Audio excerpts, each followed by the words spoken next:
আসসালামু আলাইকুম ওয়া রাহমাতুল্লাহি ওয়া বারাকাতুহু। সকল প্রকারের রোগ ব্যাধির উৎস ও নিরাময়ের কথা আল কোরআনের বিভিন্ন আয়াতে স্পষ্ট ও প্রচ্ছন্নভাবে বলে দেওয়া হয়েছে। এসব আয়াতকে বলা হয় আয়াতে শিফা, অর্থাৎ রোগ নিরাময়ের আয়াতসমূহ। এর মধ্যে সূরা ফাতিহার কার্যকারিতার কারণে এর একটি নামকরণ করা হয়েছে সূরা শিফা।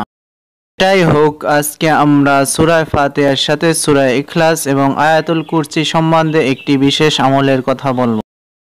এই আমলে আপনারা যে যে উপকারিতাগুলো পাবেন তা সংক্ষেপে বলে রাখছি। আপনার যাবতীয় সমস্যা যেমন রোগ, শোক, বালা, মুসিবত, অভাব, দরিদ্রতা ইত্যাদি ইনশাআল্লাহ দূর করে দিবেন।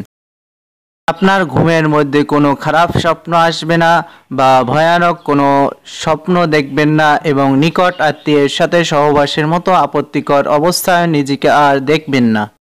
ঘুমের মধ্যে যাদের প্রায়শই বোবায় ধরে তাদের এই সমস্যা থেকে মুক্তি পাবেন ইনশাআল্লাহ। যাদের অস্বাভাবিক স্বপ্নদোষ হয় তাদের এই সমস্যা সমাধান হবে ইনশাআল্লাহ।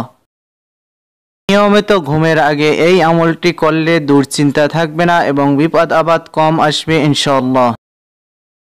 সকালে ঘর থেকে বাহির হওয়ার আগে পরিবারের সদস্যদের এটি পরে ফু দিয়ে ঘর থেকে বের হলে আল্লাহ বিপদ আপদ থেকে পরিবারকে হেফাজত করবেন।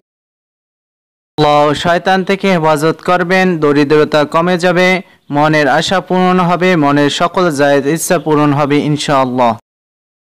এটি পরে বাচ্চাদের বুকে ফু দিলে বদ জিনেরা বাচ্চাদের ভয় দেখাতে পারবে না এবং বাচ্চারা হঠাৎ হঠাৎ চিৎকার দিয়ে ওঠার সমস্যা সমাধান হবে। গর্ভবতী মহিলারা ঘুমানোর আগে এবং ঘুম থেকে ওঠার পরে নিয়মিত এটি পরে পেটে ফু দেবেন ইনশাআল্লাহ। আল্লাহ গর্ভের সন্তানকে হেফাজতে রাখবেন। মা বোনদের হায়েজের সময় প্রতিদিন যে কোনো সময় এটি পরে ফু দিলে হায়েজ কষ্ট আল্লাহ কমিয়ে দিবেন এবং আল্লাহ আমলকারীর জন্য জান্নাতে একটি প্রসাদ তৈরি হবে। সুবহানাল্লাহ।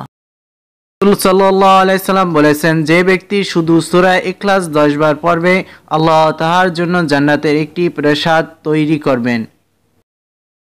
আরো বলেন, সে সত্তর কসম যাহার হাতে আমার জীবন, এ সূরা হচ্ছে সমগ্র কোরআনের 1/3 সমান। সাল্লাল্লাহু আলাইহি সাল্লাম প্রত্যেক রাত্রে যখন ঘুমাবার জন্য শয্যা গ্রহণ করতেন তখন 2 হাত তালু একত্রে জমা করতেন এবং তাতে 3 কুল পরে ফু দিতেন।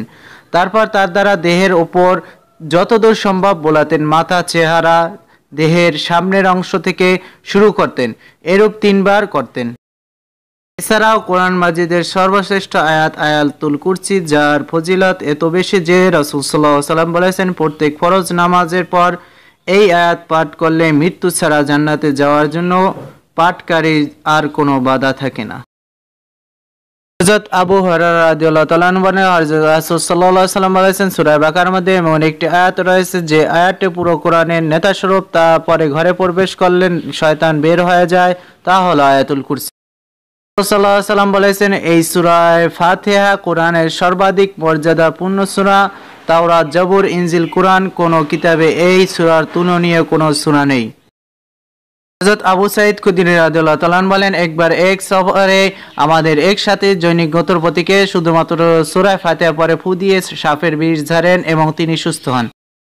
ইমাম তিরমিজি ও আবু হুরায়রা রাদিয়াল্লাহু তাআলা থেকে বর্ণনা করেছেন যে রাসূল সাল্লাল্লাহু আলাইহি সাল্লাম আরো বলেছেন যে সূরা ফাতিহা প্রত্যেক রোগের ঔষধ বিশেষ।